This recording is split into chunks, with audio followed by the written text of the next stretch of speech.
आज हम समझेंगे ऑस्मोसिस, डिफ्यूज़न और एक्टिव ट्रांसपोर्ट क्या होता है। तो चलिए देखते हैं। ट्रांसपोर्टेशन के 3 मोड होते हैं, जिनमें सबसे पहला है डिफ्यूज़न, दूसरा है ऑस्मोसिस और तीसरा है एक्टिव ट्रांसपोर्ट।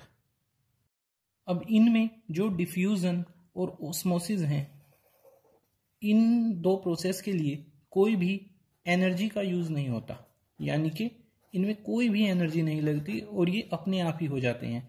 इसीलिए हम इनको कहते हैं पैसिव ट्रांसपोर्ट, जिनमें किसी एनर्जी का यूज़ ना हो। और दूसरा होता है एक्टिव ट्रांसपोर्ट, यानी कि जिसमें एनर्जी का यूज़ हो। तो ये कैसा हो गया? एक्टिव वे।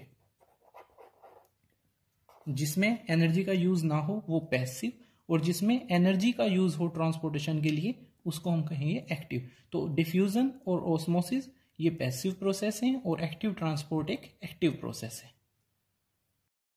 तो आइए अब समझते हैं डिफ्यूज़न को।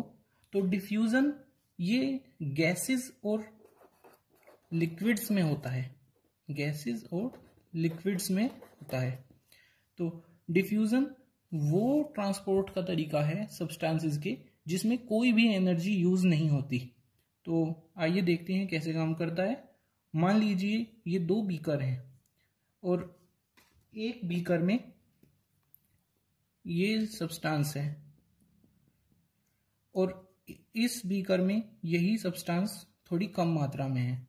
तो डिफ्यूज़न में क्या होता है कि जो सब्सटेंस होते हैं वो हाई कंसंट्रेशन से लो कंसंट्रेशन की तरफ चले जाते हैं, हाई से लो की तरफ। यानी कि जिस जगह सब्सटेंस की अधिकता होगी, सब्सटेंस उस जगह से चलकर उस जगह आ जाएगा जहां पर उसकी कंसंट्रेशन लो होगी, और ये प्रोसेस बिना किसी एनर्जी के यूटिलाइजेशन के होगा, और इसी को हम कहेंगे डिफ्यूजन। और ये सब्सटेंसेस का मूवमेंट तब तक होता रहेगा जब तक दोनों तरफ कंसंट्रेशन सेम नहीं हो जाती।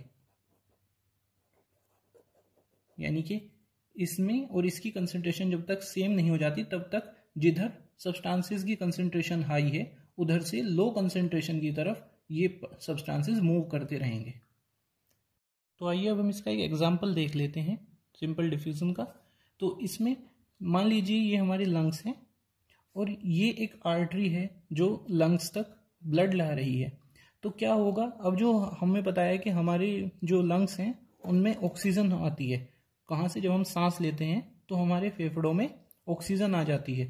तो जो हमारे लंग्स हैं इनमें ऑक्सीजन की कंसंट्रेशन ज़्यादा हो गई, और जो ब्लड है उसमें ऑक्सीजन की कंसंट्रेशन कम है।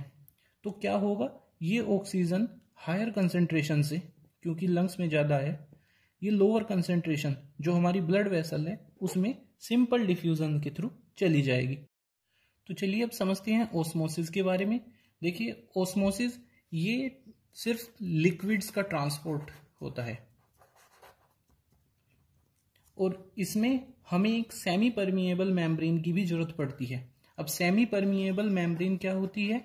ये वो मेम्ब्रेन होती है जिसमें सिर्फ कुछ चुनिंदा सब्सटेंस ही पार कर जा सकते हैं, ये बाकी चीज़ों को रोक देता है। जैसे फिल्टर पेपर होता है वो सिर्फ कुछ ही सब्सटेंस को अपने आर पार जाने देता है, बिल्कुल वैसी सेमी परमिएबल मेम्ब्रेन होती है। एक झिल्ली होती है जो कुछ सब्सटेंस को ही अलाउ करती है अपने अक्रॉस जाने में।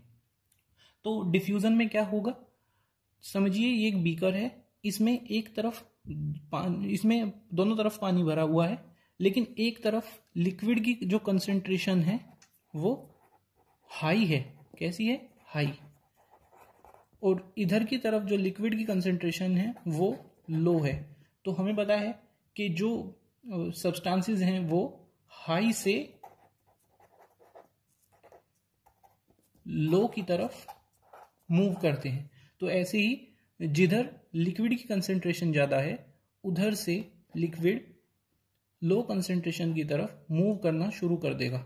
और कैसे? एक सेमी परमिएबल मेम्ब्रेन के अक्रॉस। ये हर किसी चीज को अलाउ नहीं करेगी, ये सिर्फ कुछ सिलेक्टिव जो सब्सटेंसेस हैं उन्हें ही अपने अक्रॉस मूव करने देगी।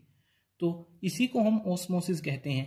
लिक्विड का हायर कंसेंट्रेशन से लोअर कंसेंट्रेशन की तरफ मूव करना एक सेमी परमिएबल मेम्ब्रेन के थ्रू कहलाता है ऑस्मोसिस, जबकि डिफ्यूजन में ऐसा नहीं था। डिफ्यूजन में वहां पर कोई सेमी परमिएबल मेम्ब्रेन नहीं थी और उसमें लिक्विड का और गैसेस का दोनों का जो ट्रांसपोर्ट था वो हो सकता था, लेकिन ऑस्मोसिस में सिर्फ लिक्विड का ट्रांसपोर्ट होगा। और कैसे? एक सेमी परमिएबल मेम्ब्रेन के थ्रू। जो प्रोसेस है ऑस्मोसिस का, इसमें भी कोई एनर्जी का यूज नहीं होगा। जैसे डिफ्यूजन था उसमें कोई एनर्जी का यूज नहीं हुआ था, तो इसमें भी कोई एनर्जी का यूज नहीं होगा। और इसीलिए ये दोनों प्रोसेस कैसे हैं? पैसिव वेव्स ऑफ ट्रांसपोर्ट, यानी कि इनमें कोई एनर्जी का यूटिलाइजेशन नहीं होगा। तो चलिए इसे एक एग्जांपल से समझ लेते हैं। जैसे कि हमारे ट्रीज होते हैं, तो ट्रीज की जो रूट है वो सोयल के नीचे जाई रहती है और वहां पर पानी की जो वो कंसंट्रेशन है वो हाई होती है, और जो रूट्स हैं उनके अंदर पानी की कंसंट्रेशन लो होती है। तो क्या होता है? तो हाई कंसंट्रेशन से जो वाटर है वो लो कंसंट्रेशन जो रूट्स के अंदर है वहां पर चला जाता है, और ऐसे ये प्लांट्स के अंदर पानी पहुंच जाता है। तो ऑस्मोसिस कहां पर काम करता है? प्लांट्स की रूट्स में। ठीक है, तो आइए एक्टिव ट्रांसपोर्ट को समझते हैं। ये वो ट्रांसपोर्ट का तरीका है जिसमें सब्सटेंसेस लो कंसंट्रेशन से हाई कंसंट्रेशन की तरफ मूव करते हैं। अब तक हमने पढ़ा था ऑस्मोसिस और डिफ्यूजन में कि जो सब्सटेंसेस थे वो हाई कंसंट्रेशन से लो की तरफ जा रहे थे, लेकिन अब उल्टा हो गया है। इसमें लो कंसंट्रेशन से हाई कंसंट्रेशन की तरफ जा रहे हैं, और इसीलिए इस काम में एनर्जी का यूज होता है। किसका यूज होता है? एनर्जी का। और यही इसको बना देता है एक्टिव मोड ऑफ ट्रांसपोर्ट। ठीक है, तो एनर्जी के लिए इसमें क्या यूज होती हैं? एटीपीज। तो ये एटीपीज का यूज करके सब्सटेंसेस को लोअर कंसंट्रेशन एरिया से हायर कंसंट्रेशन एरिया तक पहुंचा देता है, और इस काम में ये यूज करता है एटीपी। और ये जो ट्रांसपोर्टेशन का तरीका है इसमें भी सेमी परमिएबल मेम्ब्रेन का यूज होता है।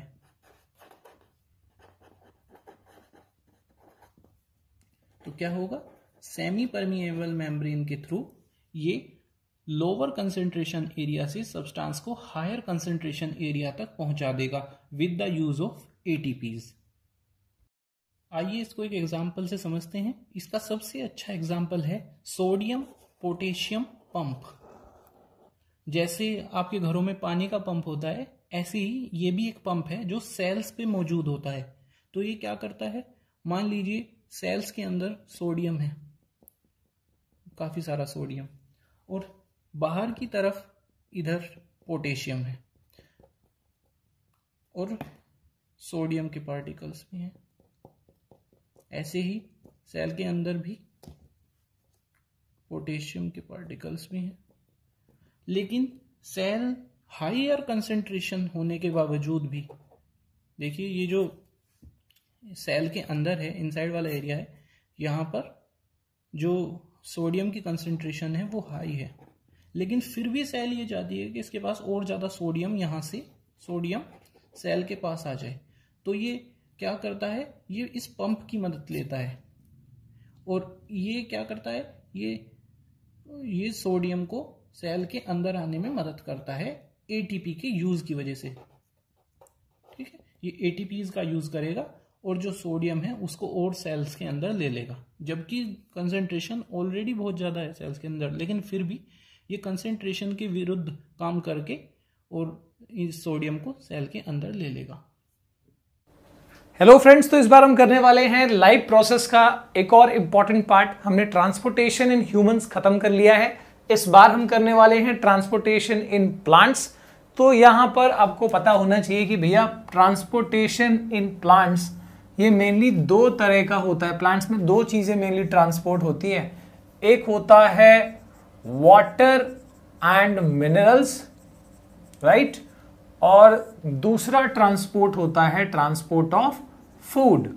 और वाटर और मिनरल का ट्रांसपोर्ट कौन करता है, कौन सा वेसल करता है? Yes, it is xylem. और फूड का ट्रांसपोर्ट कौन करता है? It is the phloem vessel. Okay, तो यहां पर और एक चीज हमने 9th में क्या पढ़ी थी कि जाइलम का जो ट्रांसपोर्ट होता है वो सिर्फ रूट्स से अपर पार्ट्स में होता है ना, only from roots to upper parts. इसको यूनिडायरेक्शनल कह सकते हो आप, only in one direction. Whereas जब हम फूड के ट्रांसपोर्ट की बात करते हैं तो ये ग्रीन पार्ट्स से लेके नॉन ग्रीन पार्ट्स तक होता है। अब नॉन ग्रीन पार्ट्स ऊपर या नीचे कहीं भी हो सकते हैं। So this flow is what? This is by directional transport. ठीक है, तो यहां पर इस बार हमको डिस्कस करना है वाटर और मिनरल का ट्रांसपोर्टेशन एग्जैक्टली कैसे होता है, तो मैकेनिज्म क्या है वो देख लें।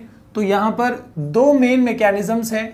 एक है जो नॉर्मल आपका ट्रांसपीरेशन प्रोसेस है, ट्रांसपीरेशन से भी वाटर और मिनरल ट्रांसपोर्ट हो सकते हैं। और दूसरा यहां पे हम पढ़ेंगे that will be root pressure. ठीक है, देखना यहां पे ट्रांसपीरेशन वैसे क्या होता है? Loss of water from plants, right. तो इस लॉस ऑफ वाटर से भी देखो वाटर और मिनरल कैसे ट्रांसपोर्ट हो सकता है। तो यहां पर मैंने एक मान लो एक पेड़ बना दिया नॉर्मल सा, कोई ज्यादा डेप्थ में नहीं ऐसे करना। तो और ये पूरा सेल से ही बना हुआ है, वैसे प्लांट तो पूरा सेल से ही बना है। तो मैं यहाँ का एक सेल बना देता हूँ, इसके नीचे का एक सेल बनाता हूँ। एक ओवरऑल मान लो कि यहाँ पर मैंने आपको एक सेल का एक सिस्टम दिखा दिया। ठीक है, अब ऑब्वियसली इतने बड़े सेल नहीं होंगे, लेकिन एक तरीका बताता हूँ कि एग्जैक्टली ट्रांसपोर्ट कैसे होता है। तो समझो कि ये एक सेट ऑफ सेल दिखा दिया ऐसे, यहाँ से लेके यहाँ तक, ये सब एक एक प्लांट सेल्स है इसके। तो जैसे ही यहाँ से यहाँ का जो वाटर मॉलिक्यूल है वो बाहर जो सराउंडिंग है उसकी हीट की वजह से जैसे ही वो बाहर आएगा, ट्रांसपीरेट होगा, वाटर बाहर जाएगा, तो क्या होगा? इस सेल में वैकेंसी क्रिएट होगी, एक लो प्रेशर क्रिएट होगा, लो वाटर का कॉन्सेंट्रेशन क्रिएट होगा। और इस वजह से ये दूसरा सेल का जो वाटर मॉलिक्यूल्स है, देखो यहाँ पर सब जगह वाटर मॉलिक्यूल्स है, दूसरा सेल का वाटर मॉलिक्यूल ये यहाँ पर शिफ्ट होगा, है ना, बाय द नॉर्मल जो आपका ऑस्मोसिस प्रोसेस कह सकते हो उससे ये शिफ्ट होगा। अब जैसे यहाँ वैकेंसी क्रिएट होगी ये अगला वाला आ जाएगा, जैसे यहाँ वैकेंसी क्रिएट होगी अगला वाला वाटर मॉलिक्यूल। यानी कि इस ट्रांसपीरेशन से देखो यहाँ पर हर एक लेवल पे शिफ्टिंग हो गई वाटर और उसके साथ मिनरल्स की भी। और जैसे ही यहाँ पे लास्ट सेल में वैकेंसी क्रिएट होगी, वाटर यहाँ से सॉइल से अब्जॉर्ब भी कर लिया जाएगा। तो यानी इस तरीके से यहाँ पर ट्रांसपीरेशन जो है वो हेल्प कर सकता है in absorption and transport of water and mineral. ठीक है, अगर हम बात करें रूट प्रेशर की, तो रूट प्रेशर क्या चीज है वो भी देख लेते हैं। यहां पर हम एक बेसिक रूट सिस्टम दिखाते हैं और इससे समझने की कोशिश करते हैं कि एग्जैक्टली क्या होता होगा। तो जब ये रूट हेड्स जो यहाँ पर ऑब्वियसली होते हैं जो अब्जॉर्प्शन करते हैं, तो वो रूट हेड्स फर्स्ट पहले लेवल पे क्या करते हैं? देखो यहाँ भी एक रूट के अंदर भी एक सोल्यूशन ही है और सॉइल के अंदर भी एक सोल्यूशन ही है। किस चीज का सोल्यूशन है? वाटर प्लस मिनरल का। ठीक है, तो यहां पर भी वाटर प्लस मिनरल है और यहां पर भी वाटर प्लस मिनरल है। अब होता क्या है ना कि रूट्स है ना एक यहां पर कुछ एटीपी खर्च करते हैं, है ना, अपना एटीपी अपना एनर्जी यहां पर यूज करते हैं और उस एटीपी के मैकेनिज्म से वो यहां से कुछ आयंस अब्जॉर्ब करते हैं। आयंस अब्जॉर्ब कर रहे हैं यानी क्या अब्जॉर्ब कर रहे हैं? ऑब्वियसली मिनरल्स अब्जॉर्ब कर रहे हैं।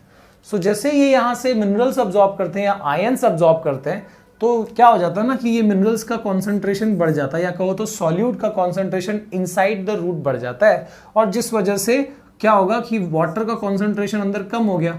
ऑब्वियसली वाटर का कॉन्सेंट्रेशन बाहर की कंपैरिजन में अंदर कम हो गया तो वाटर अपने आप से फ्लो कर जाएगा and that will be by osmosis, या कह सकते हो तो एंडो ऑस्मोसिस। ठीक है, तो यहां पर पहले क्या हुआ देखो, सिस्टम समझ लो। फर्स्ट स्टेप में क्या हुआ? पहले आयंस अब्सॉर्ब किया रूट्स ने, और ये कौन सी लॉजिक से अब्सॉर्ब किया? अपना जो एनर्जी है उस चीज को यूज करके प्लांट ने अपना एटीपी खर्च किया इधर पे। नॉर्मली ये चीज हम काफी कम टाइम सुनते हैं ना कि प्लांट अपना एनर्जी कहीं पे यूज कर रहा है, तो यहां पर प्लांट अपनी एनर्जी यूज करता है और ऐसे अब्जॉर्प्शन को एक्टिव अब्जॉर्प्शन कहते हैं, जहां पर एनर्जी यूज हो रहा है। तो इसने एक्टिव अब्जॉर्प्शन ऑफ आयंस किया फर्स्ट स्टेप में, और जैसे ही आयंस अंदर आ गया, अंदर क्या बन गया? वाटर का कॉन्सेंट्रेशन कम हो गया। ऑब्वियसली अगर सॉल्यूट बढ़ जाएगा तो सॉल्वेंट कम हो जाएगा, और इस तरीके से वाटर भी फिर बाहर से अंदर हाई कंसंट्रेशन से लो कंसंट्रेशन में फ्लो कर गया, and that is by normal osmosis. ठीक है, तो यहां पर ये हो गया रूट प्रेशर, और आप देख सकते हो कैसे एग्जैक्टली वाटर और मिनरल यहां पर अब्सॉर्ब हो रहा है।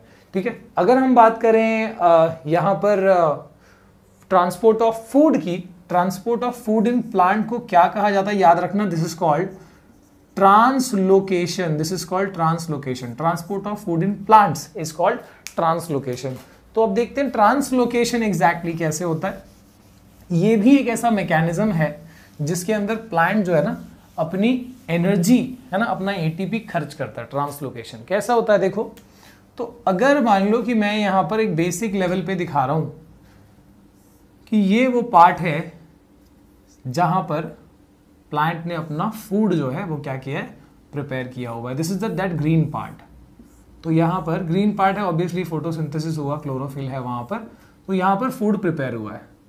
तो जो फूड यहां पर है वो फूड अपने नियर बाय, देखो जैसे अब यहां पर मान लो कि फूड रिक्वायर्ड एरिया है, this is non green part, जहां पर फूड नीडेड है या फूड की नीड है।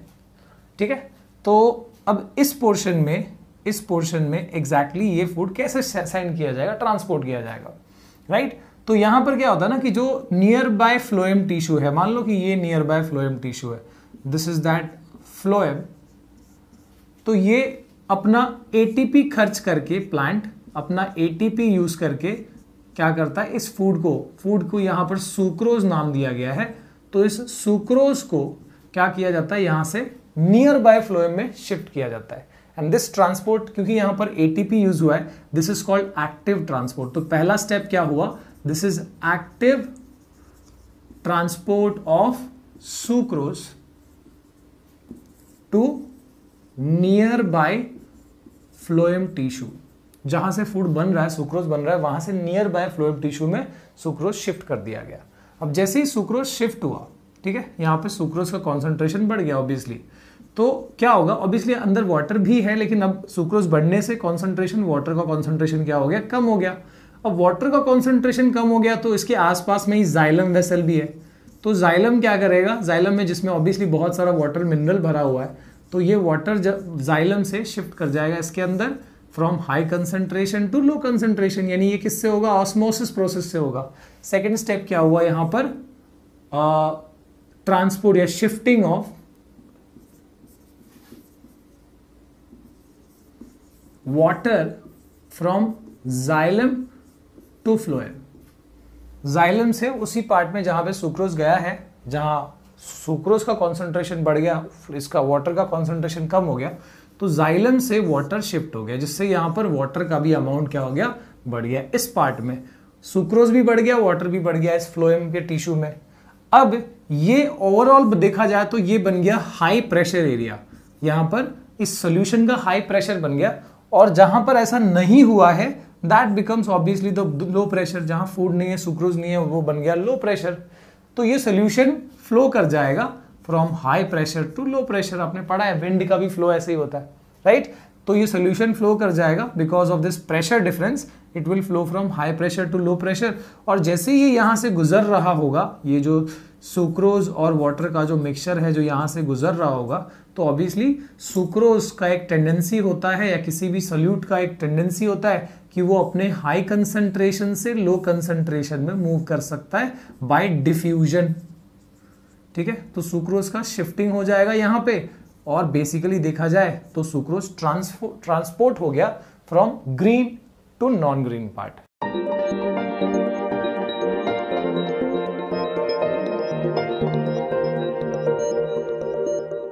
हेलो बच्चों, तो इस वीडियो में हम बात करने वाले हैं transportation of food in plants के बारे में। तो प्लांट्स में कैसे कैसे ट्रांसपोर्टेशन होता है और फूड का खास करके ट्रांसपोर्टेशन कैसे होता है, और ये किसके जरिए होता है, ये होता है फ्लोएम के जरिए, राइट। तो फ्लोएम के फंक्शन झाड़ों में क्या क्या है, कैसे वो प्लांट्स को हेल्प करते हैं फूड के ट्रांसपोर्ट के लिए। तो प्लांट्स में फूड कहाँ बनता है, प्लांट्स में फूड बनता है लीव्स में, राइट, जहां भी क्लोरोप्लास्ट प्रेजेंट हो। अब क्लोरोप्लास्ट क्या करता है, क्लोरोप्लास्ट लाइट एनर्जी को फूड में कन्वर्ट करता है, मतलब कार्बोहाइड्रेट्स बना देता है, राइट। सो ये प्रोसेस को हम क्या कहते हैं, इस प्रोसेस को हम कहते हैं फोटोसिंथेसिस। अब ये जो फोटोसिंथेसिस के प्रोडक्ट्स है वो सोल्यूबल फॉर्म में होते हैं झाड़ों में, right. They are insoluble form, मतलब लिक्विड फॉर्म में होते हैं, राइट। सो ये अब जहां बन रहा है वो तो ऊपर है, एरियल रीजन है, राइट।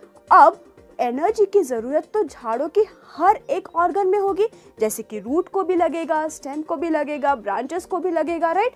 हर जगह एनर्जी की डिमांड तो है, क्योंकि उसको ग्रो करना है, राइट, सस्टेन करना है, तो एनर्जी तो चाहिए ही चाहिए। तो अब इसका डायरेक्शन ऑफ फ्लो कैसे रहेगा? यूजुअली जब भी झाड़ों को अपनी एनर्जी को स्टोर करना होता है तो उसे स्टोर करने के लिए वो रूट्स में उसे स्टोर करते हैं, राइट। जैसे कि हमारे कैरेट्स, बीटरूट्स, पोटैटोज, राइट, ये सब क्या है, ये सारी वो ऑर्गन्स है जहां पे एनर्जी को प्लांट्स स्टोर करके रखते हैं। तो इस समय में इसका डायरेक्शन ऑफ फ्लो कैसे होगा? डाउनवर्ड्स रहेगा, राइट। पत्तियों में फूड बनेगा और खाना नीचे उतरेगा। लेकिन जब स्प्रिंग सीजन होता है तो क्या होता है? स्प्रिंग सीजन में सुंदर सुंदर फूल खिलते हैं, बडिंग होती है, प्लांट ग्रोथ होने लगती है, राइट, पॉलिनेशन होता है। अब इन सारी चीजों के लिए झाड़ों को चाहिए बहुत सारी एनर्जी, लेकिन किस रीजन में, नीचे या ऊपर? ऊपर की तरफ, राइट। सो अब डायरेक्शन ऑफ फ्लो कैसा रहेगा? अब डायरेक्शन ऑफ फ्लो नीचे से ऊपर की तरफ जाएगा। सो अब हम जान चुके हैं कि ये जो फूड का डायरेक्शन है वो दोनों साइड होना चाहिए। अब ये कैसे होता है?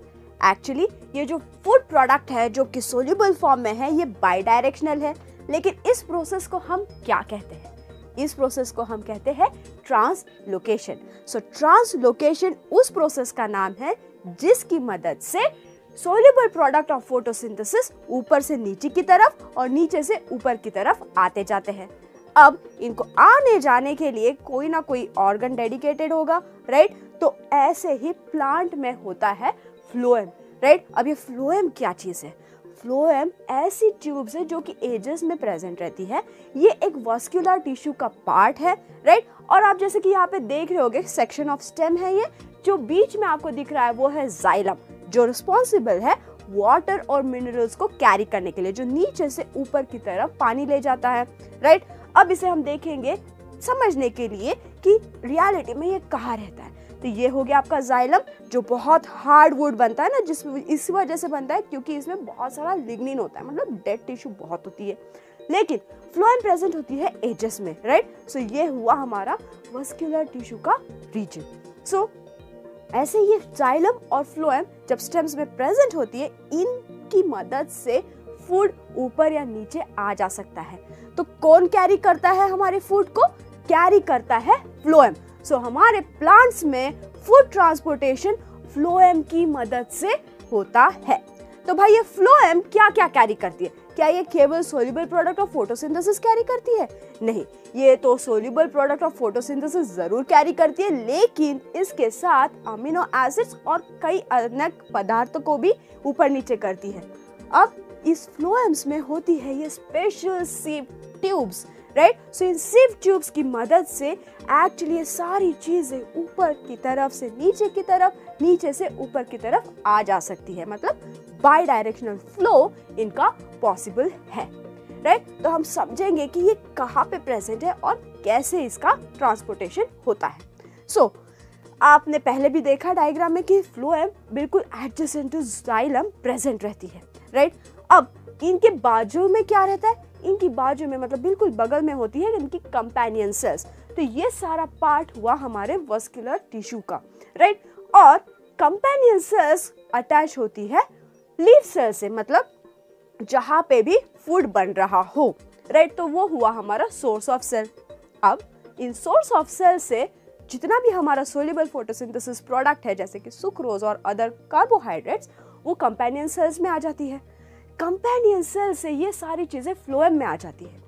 फ्लोएम में आने के बाद क्या होता है कि यहाँ पे बहुत सारा कॉन्सेंट्रेशन बन गया है शुगर का, राइट। कॉन्सेंट्रेशन ऑफ कार्बोहाइड्रेट यहाँ पे बढ़ गया है, तो यहाँ पे ऑस्मोटिक प्रेशर बहुत बढ़ गया। अब इसे बैलेंस करने के लिए जाइलम से जो पानी ऊपर की तरफ जा रहा था वो इसमें ट्रांसफर हो जाता है, राइट। क्योंकि हमें ऑस्मोटिक प्रेशर तो बनाए रखना है, राइट। सो ऐसे करते वक्त इस प्रोडक्ट का और सोल्यूबलाइजेशन हो जाता है और इनकी मूवमेंट होती है जिन कोई भी पार्ट में कम सुक्रोज या तो फिर कम एनर्जी का मॉलिक्यूल्स है, जहाँ पे कम ऑस्मोटिक प्रेशर है, उस डायरेक्शन में इनका फ्लो होना शुरू हो जाता है।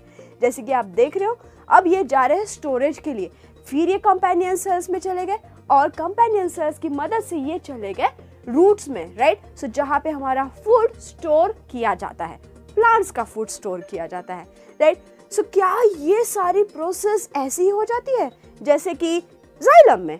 कुछ नहीं, पैसिव ट्रांसपोर्ट, इसको कोई एनर्जी की जरूरत नहीं है। लेकिन जब यहाँ से कार्बोहाइड्रेट्स हम फ्लोएम में ट्रांसफर कर रहे हैं तो उसे चाहिए होता है एटीपी। वो एनर्जी डिपेंडेंट प्रोडक्ट है, वो एनर्जी डिपेंडेंट प्रोसेस है, राइट। सो ऐसे ही नहीं होता, इसको एनर्जी चाहिए होती है, राइट। सो ये सारी बातें हैं कैसे फूड ट्रांसफर होता है फ्लोएम की मदद से प्लांट्स में, राइट। तो हमने क्या क्या सीखा? हमने ये सीखा कि फ्लोएम रिस्पॉन्सिबल है भाई फूड ट्रांसपोर्ट करने के लिए। अब ये फूड कहाँ पे बन रहा था? ये फूड बन रहा था लीव्स में, फोटोसिंथेसिस की मदद से सोल्यूबलाइज्ड प्रोडक्ट्स थे। और ये प्रोडक्ट को ट्रांसपोर्ट करने के लिए क्या कोई एनर्जी की जरूरत पड़ी? हाँ, इसमें एनर्जी की जरूरत जरूर है, राइट। ये बगैर एनर्जी के तो हो ही नहीं सकता। तो हमारा जाइलम और फ्लोएम क्या है और कैसे अलग है? फ्लोएम में फूड और वाटर दोनों आ जा सकते हैं, लेकिन जाइलम में केवल वाटर आ जा सकता है, राइट। सो वैसे ही फ्लोएम में प्रेजेंस होती है सीड ट्यूब्स और जाइलम में ऐसी कोई ट्यूब्स प्रेजेंट नहीं होती। और यहाँ पे जो डायरेक्शन है वो दोनों तरफ, ऊपर या नीचे, दोनों की तरफ आ जा सकता है। मतलब जहाँ किसी पार्ट में एनर्जी की जरूरत हुई, ऑस्मोटिक प्रेशर के इम्बैलेंस की वजह से फूड ऊपर या नीचे की तरफ आ जाता है, राइट। और फिर यहाँ पे ये केवल यूनिडायरेक्शनल है, क्योंकि ऊपर से तो पानी वापस जमीन में जाने वाला नहीं है, जमीन से ही पानी झाड़ों में आने वाला है, right. So this is all about food transport in plants. Keep learning, be curious.